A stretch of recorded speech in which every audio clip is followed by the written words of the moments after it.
Let me see if I can get some interviews. Yeah. So let me look. So I'm currently live on YouTube, sir. What I'm trying to do is get good sound. So can you introduce yourself? What's your name? Max. So Max, tell me, I'm declaring I've covered a lot of the protests, but from the Palestinian point of view. So I've covered most of the Palestinian protests. It's important I show the other side of the coin. Yeah. So tell me from your perspective why you're down here today. Well, it's interesting that you covered it from the Palestinian point of view, and I'll tell you why. Because there is a difference between the 2 points of view. One's based on truth and history, and the other one is fiction and fraud and lies. So I think that you should change your terminology. You didn't cover it from the Palestinian point of view. You covered it from the Palestinian Arab point of view, because they don't own the word Palestinian. There are Palestinian Jews like my family. So there has never, you need to put that underlying in your information, there has never ever been in the history of time an Arab Palestine. There's been a Palestine, which is a renaming of Israel, but that was never an Arab Palestine. So when people like to show coins and stamps and flags and things of Palestine, they always miss out the fact that it has an Aleph Yud, which is Eretz Israel. It was actually a Jewish Palestine. Certainly wasn't an Arab Palestine.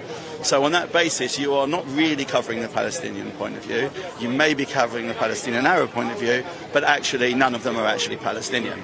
In fact, I would say that even famously Ismail Haniyeh, who was finally eliminated this week, is Egyptian. And if you look at Palestinian Arabs and their names, you'll find out that their surnames, like al-Baghdadi is from Iraq and al-Mazri is Egyptian. They are not Palestinian Arabs from that part of the land. So if they want to claim an area of Palestine that is theirs, that may well be true. That will be Jordan, which is where the majority are from and are living. So, you know, Jordana, Palestina, which was the area all around, was also to the east of the Jordan River. So that is really where Palestinians come from. It doesn't say that there weren't people from different religions that lived in that land, but I think you have to understand a little bit of truth when you cover it. As an example, there are 150,000 Arabs that lived in that land when Israel declared independence in 1948. There were others that weren't exiled by Israel. They left because they were forced to leave or instructed to leave by Nasser and the surrounding armies from Egypt and others because they were going to commit genocide against the Jews, and they just failed. The ones that remained are Arab Israelis, and today they are 2.5 million Arab Israelis that live with the Jews and there's absolutely no apartheid. I mean, they serve in the army, serve in the police, serve in the courts, and they even fight in the IDF. So that's really interesting, that narrative. When you look at the 950,000 Jews that lived in Arab lands, they are virtually zero. So that's where ethnic cleansing took place, and that's where apartheid took place, and that's where apartheid still takes place. So if I can come from my ignorant point of view, let's agree on that. Yeah. No. Can I tell you something? I didn't interrupt you. I did interrupt. Word. You're not ignorant. You're curious, and that's good. And that's good. Listen, I'm from the street. Yeah, I'm from the street, and I don't pretend I'm. And I don't pretend I'm not. But can you describe to the people watching, the atrocities that took place, when Hamas came? What was that like for... Do you have family in Israel? Can you explain what that's like? I have all of my family in Israel. Can you just... There's 130 of us in my family. I didn't sleep for months. I was scared to phone friends. I will give you an example. I received a voice message 2 weeks earlier from someone I know in Israel who just sent me a voicemail birthday message, which I didn't hear. And then I saw it October 9th, and I messaged him to see how are you, how is your family, hope everyone is safe, thank you for your beautiful message. He said, unfortunately, we've not been so lucky again. 6 members of my family were killed in Kibbutz Be'eri.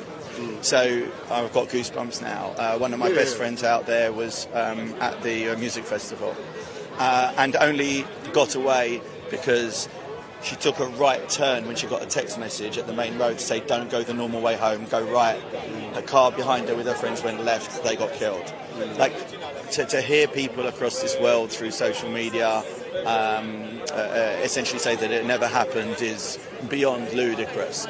But it's the same denial that, like people deny the Holocaust, they would deny October the 7th. So I think to understand Israeli psyche, when people say, have you got family in Israel? Yes, I've got 8.5 million family in Israel. And that is, the respect for life. And by the way, not just ours, theirs exists. You'd never see, whether it's on a march or anyone else, any Israeli calling, or Jew calling for the death of Palestinians. But you absolutely hear it in reverse. That is pretty much why this T-shirt is there. As you can see what it says. From the river to the sea, this is the only flag you're going to see. This is not calling for extermination of anyone, but it is the Jewish state. But I think if you really want to understand something, understand this. The most complicit entity, let's call it entity, out there in the suffering of the Palestinian people is media and press. They are the vital cog in the machine between what happens, for example, in Gaza. So they create an incident, launch rockets, ensure that Israel needs to retaliate to essentially save its own people. The media reports exactly the narrative that they want, right? Because they're not a democracy, they're not accountable. They can say any lie they want. Media will willfully put it out there. A load of money gets sent, and then they steal the money.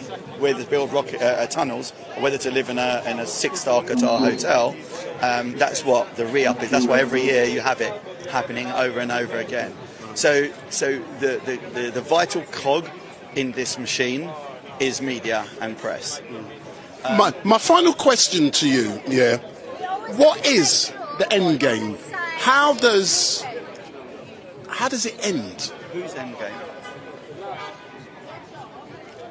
Israel's end game, or the Palestinian end game, or the world's end game? So I can tell you, you need to remove the vital cog in the machine. And that is basically where we started. Lies, false information, fake history, but amplified at a level that people can't understand. So for people that are watching this, I will tell you, there are around 2 billion Christians in the world. There's around 1.6 billion Muslims in the world. There are only 15.2 Jews on the entire planet. That's 8.5 million in Israel, around 4.5 million in the US, and a couple of million or so scattered around the rest of the world. We are tiny. Why am I telling you this number? Bella and Gigi Hadid, those two poisonous sisters that have called for genocide against Israel, 85 million followers. So they have 6 times more followers than there are Jews on the planet. Just take that and extrapolate that over all of the news and all of the social media and everything's going on there. We are absolutely swamped. And anyone who watches British press, American press, Western press, social media actually know nothing of the truth. Nothing. It doesn't matter if they don't know what river or what sea they're talking about. They actually know nothing of the truth. There is absolutely no genocide in Gaza. There is an army that has done something that no other army in the world would do. I've spoken to people in the British army. Their ratios are between 5 and 9 to 1. And, Israel is putting its soldiers at its own risk by doing everything. And by the way, the terrorists are getting away as well. When you tap on a roof or send a text message, they know where we're coming, but we care about them. Golda Meir called it many, many years ago. If they learn to love their own children more than they hate ours, that will be the end game. But I will say this, end game is very hard because their end game is different. To make it very clear, this is not about land and this is not about religion. This is only about one single word, ideology. And the ideology, the overarching ideology, is the establishment of a caliphate. Israel is just part one in a Middle East, of which we are 0.2% amongst 47 or 49 Arab countries.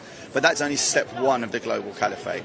Step two, this is their end game, this is why you asked the question. Step two of the global caliphate is absolutely without question Europe. They discovered long ago that there's 2 ways to conquer the world. One way is by war, and the other way is to buy it. And they have been buying it. They own 25% of British Airways, they own 25% of Sainsbury's. They've been putting money through our universities, putting their own professors onto campuses. The end game there is the establishment of a caliphate. the amazing part of that is that the people that are liberal-minded should be absolutely standing right here, right now, with us, not with them. Anyway, sir, thank you very much for giving me this opportunity.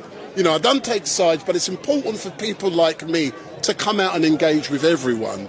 And that's what I'm doing today. But thank you very much, sir. Would you like our end game? Go on. Our end game is that they wake up from the dream that they're in of establishing a caliphate, actually look at all humans as equal, like Jews do, and not look at the rest of the world as the infidel, but actually just as humankind. And when Israel and Israelis say we wanted Gaza to become Singapore, we mean it. We want them to thrive and prosper. We want them to educate. We want them to use truth and give themselves a better life, instead of just directing their entire life to the death of Israel and the death of Jews. Our end game is peace. It's always been peace. Israel's always given land for peace, whether it was the Sinai and whether it was anywhere else. So that's our end game. And the vital part of that is the West and media waking up. As soon as you take the oxygen away from their fraud and their genocide and their lies against Jews, you take the oxygen, which is information and media, that will lead to an end game. So I hope, whether it's God willing or Allah willing, and I'm not a religious man, that they wake up. Thank you very much, sir. Thanks a lot, yeah. Thank you very much.